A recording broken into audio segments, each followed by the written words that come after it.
So let me just start a bit of this presentation. I will flip to a website a couple of times, and so just give you a little heads up.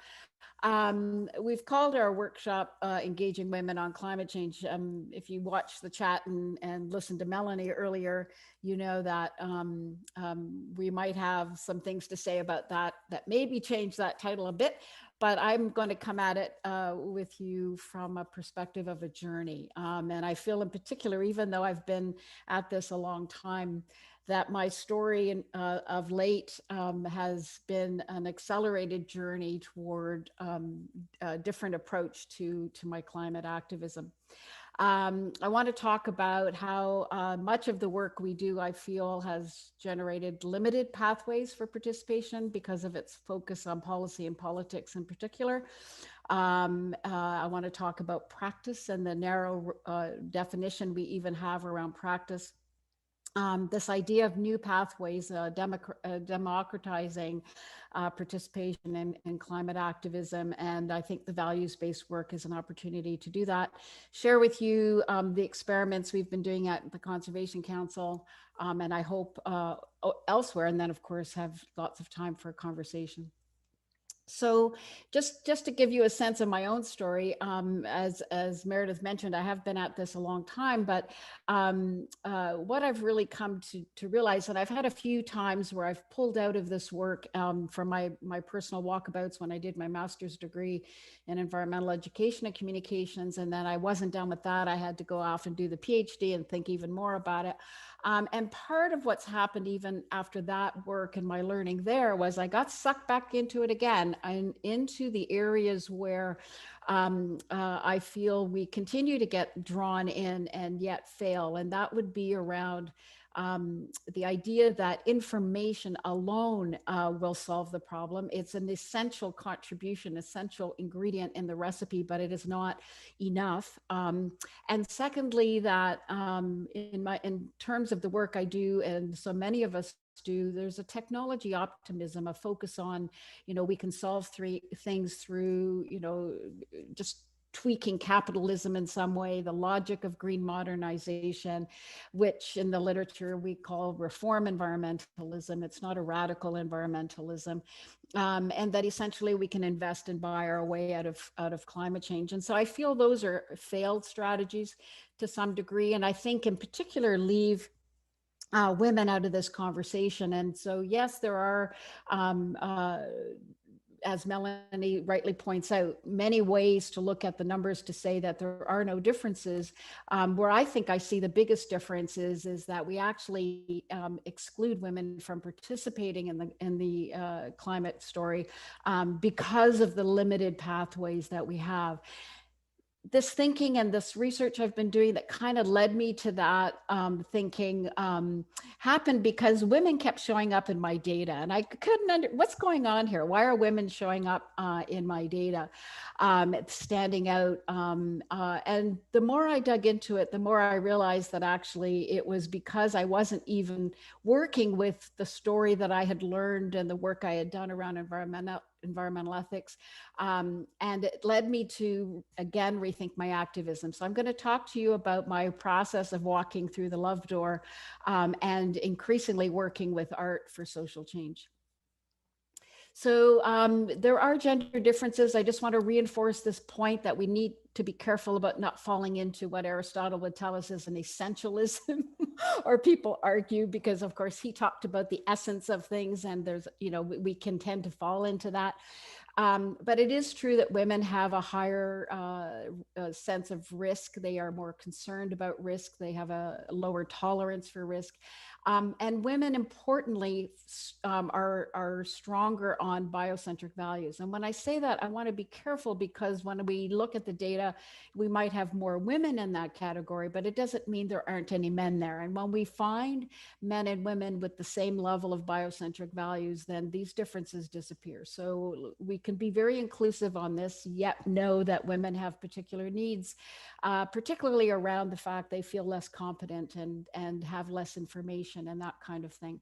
We know that parents with children, for example, their relative concerns, risk tolerance changes. When they have children, men's level of tolerance for risk approaches the women. So we just need to think about those things. Sometimes it's a stage of life, sometimes it is the values.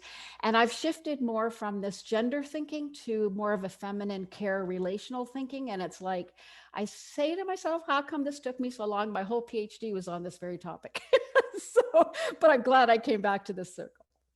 So what are pro-environmental values and a biocentric perspective on that? So a biocentric worldview, right, sees humans as one part of nature. This is very much an indigenous kind of perspective, with nature's needs and rights being just as important as humanity's needs and rights. So there's kind of an equality there as opposed to a hierarchy. And that's that egalitarian hierarchy piece.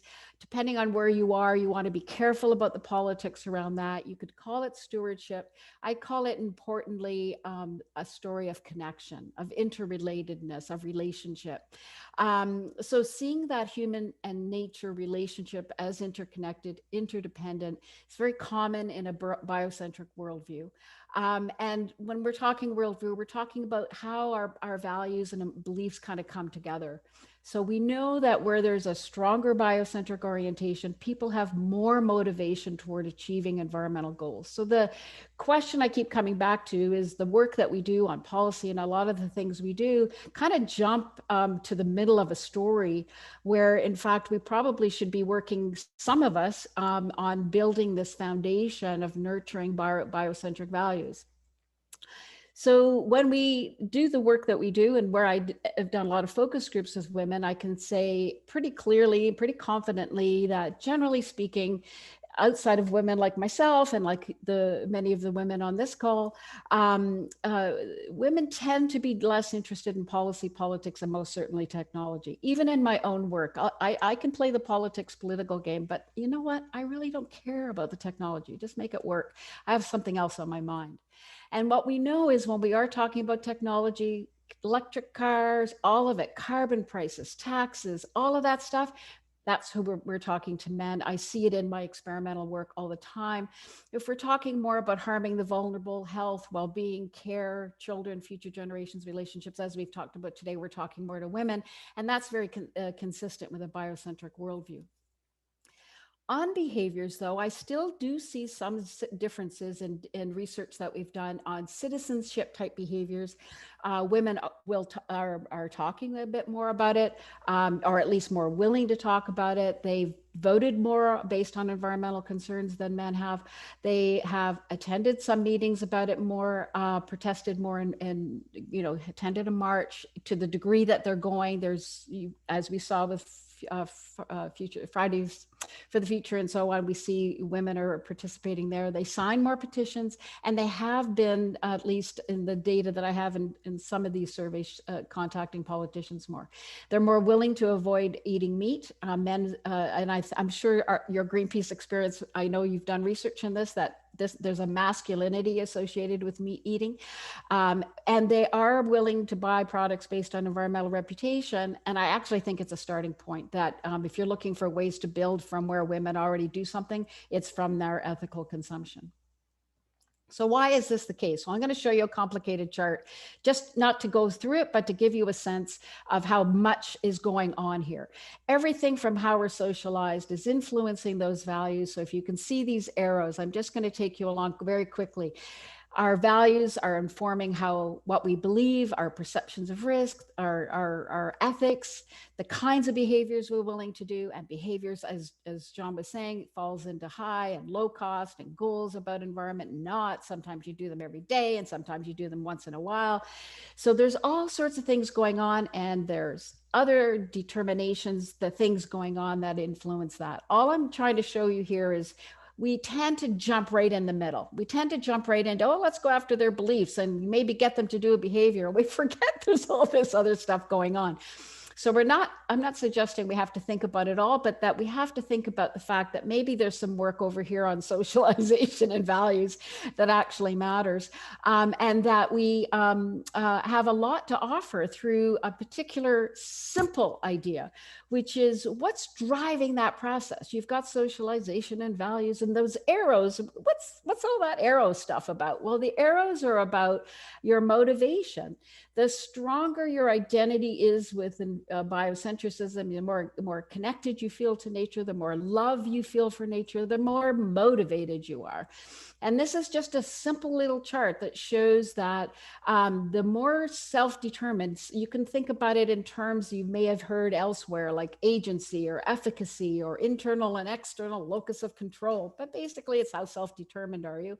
And depending on where you are, if you're like totally a keener, an activist, you're fully engaged, you're intrinsically motivated on the environment, you're way over here in this bottom right-hand corner, this where you're very intrinsically motivated and like it's your identity. But most people are not. Most people are over here. They're kind of like, they are conscious about it, as we were saying, and they kind of identify with it. They say, you know, it's important, but it's not driving their everyday behavior. But each of those stages where people are at need different things. So if you're way over here and you're not really into it too much, your values are not activated so much around environment, you need role models, you need mentors, you need rules of thumb to help you think it through, you need goals. Whereas somebody who's very like way down there in the alarmed category, intrinsically motivated, self-identified with the environment, they need to be self-actualizing. They need to be feeling connected to people and so on. And so this idea of knowing where people are at, but thinking about it through the values lens is actually pretty important. And we can activate and deactivate those values by the way we engage with people and the way that we're communicating. And money, talking about rewards and status, does actually undermine intrinsic motivation. You want to really be focused on the level of love and relationships, compassion, and we want to nurture those feelings of connectedness and love and respect. And so I want to share with you some of the experiments just to share with you that how much of a journey this truly is for me. If folks who know me at all know that I am not necessarily naturally inclined to what I'm about to share with you. And it's been a very emotional experience for me. I'm going to just quickly show you a project that I started a few years ago based on love. And this idea of making our work very local, very personal, and that we look at the idea of, let me just get rid of this here. I'm going to move everybody down. Sorry to show you the legislature today. Let me just go here and just move things over. Okay, so sorry about that. I just want to show you quickly, I'll show you a quick video, but I just want to show you very quickly what this looks like here. And it's the idea of situating climate change in the context of love of New Brunswick. And this took an enormous amount of time and testing for thinking about how to put this together and what to create. And I'll just give you a sense. I'm just going to show you these 4 components of it, and then I'll show you a quick video. But the idea here is that it's all about connection, right? So about not just for the love of New Brunswick, which has 13 videos, and I'll show you 1 or 2 of those, but that we also engage at the level of citizens, governments, and also this knowledge piece, how climate change is affecting the province and how global heating works. So all of this has been developed based on extensive research that I did to get us here. And I'll show you just one of these videos and then give you a sense of how people have reacted to what we've done when we walk through the love door. So just let me show you this.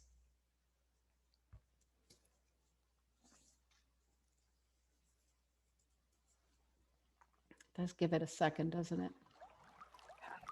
I love the salmon fish, and it's been a passion, I would almost say an addiction, for 45 years.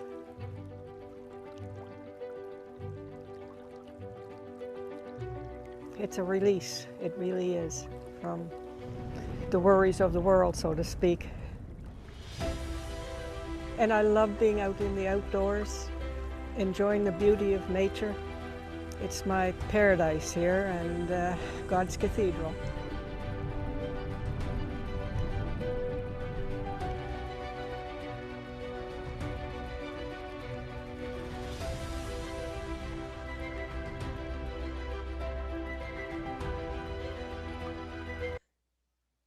So that particular video was one that I got reactions to that I didn't expect. The first one was seeing a woman as a fisher.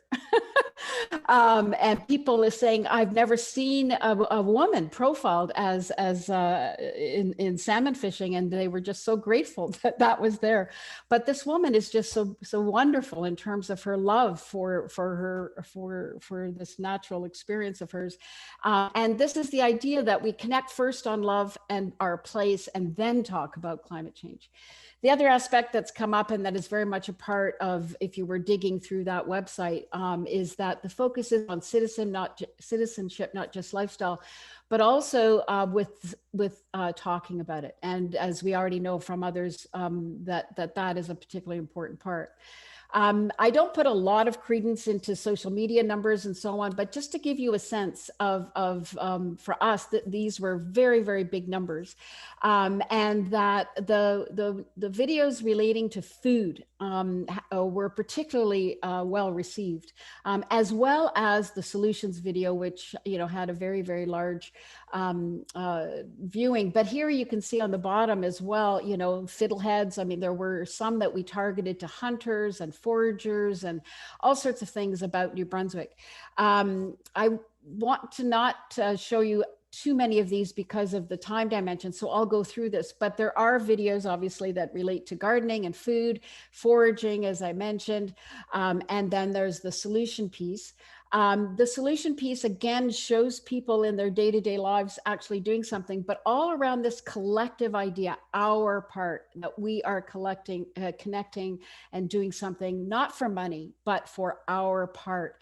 And that is a fundamental, I think, part of this piece.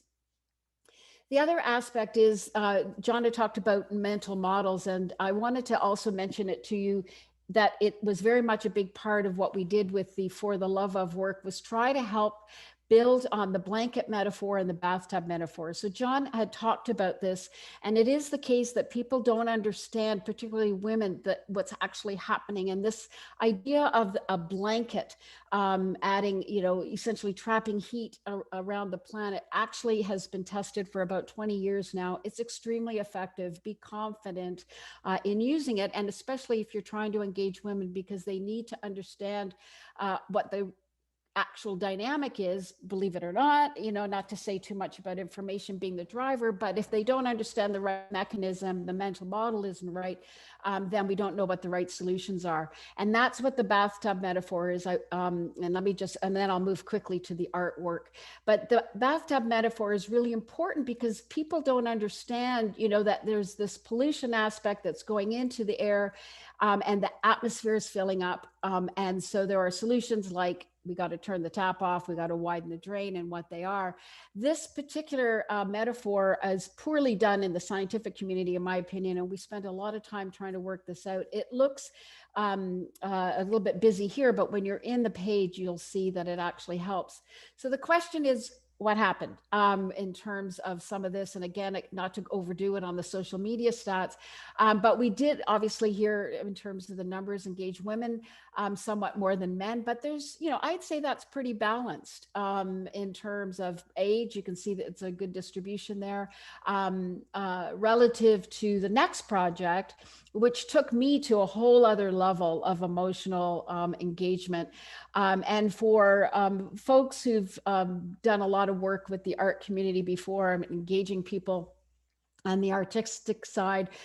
This won't be a surprise to you, but it was something that came out of the blue for me. Amazing woman, Judith Marcuse, who runs a program called Art for Social Change, offered a project to us, a number of environmental groups across the country, which I grabbed immediately because it was so much about going through the love door.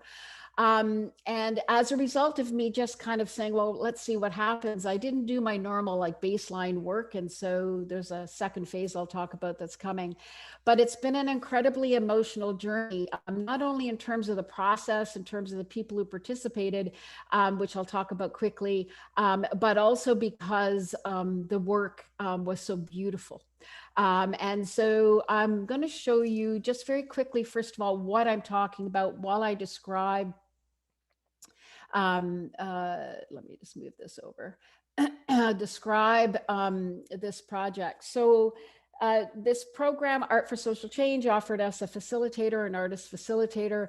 We put out an opening, a call for participants. We got a good dozen people from across the province who came together to do this work over a period of 4 months. They decided what they wanted to do, called it From Harm to Harmony, the healing power of nature.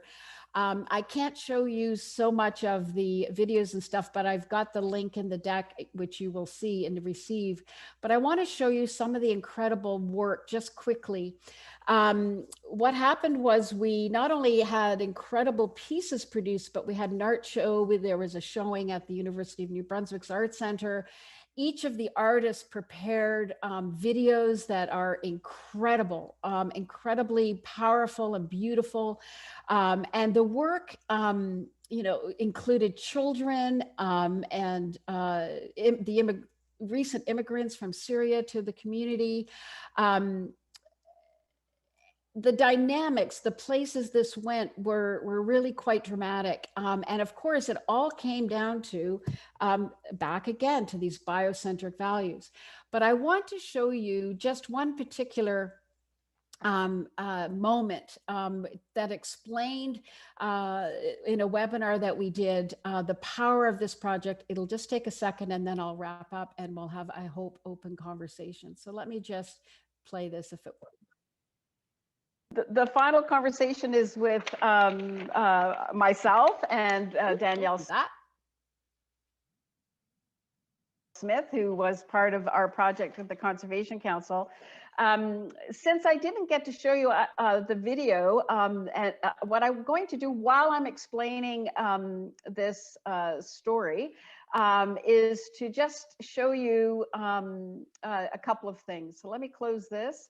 And start this story by telling you how I came to not just help me finding ways to keep the project going. Sorry, guys, I have queued up. But who also is someone I know from the University of New Brunswick. She works in the sustainability office there. And so why don't I just open the conversation, Danielle, to you and just get you to start by talking about the process and what happened to you during the process of engaging in this work. Sure. So if you caught the beginning of the video, for me, I was talking about the need to connect. I felt very isolated during the pandemic. I felt like I was dealing with mental health issues because I wasn't able to connect with my community. And I was honestly just really starved for connection. And when I came across this project, I had no idea what it was. I just signed up for it and I missed the first meeting, so I was still pretty confused. And when I got to the second one, I mean, it took a while for me to understand actually why I was there. And that was a kind of a joke with our group, is that I think I was a little hesitant. I am an environmental coordinator. I have plans, I have schedules, I am very efficient because I need to be, because it's a big area and a big topic. So for me, the idea of approaching it really slowly and having that ability to connect, and the conversations that we were having, at first I didn't see the importance of them because I always come at this kind of work from an urgency perspective.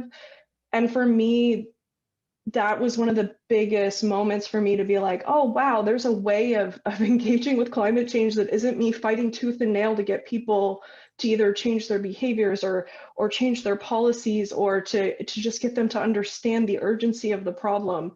So that was sort of my biggest sort of takeaway, was that you can engage in climate action without that sort of fight.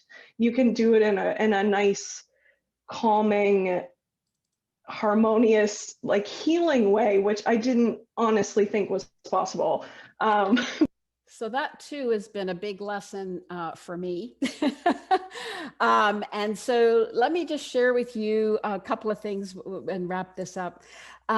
So in terms of the project, it was about 3/4 men and women, and that was about the proportion we saw in terms of people who engaged with the website, who engaged with the art show.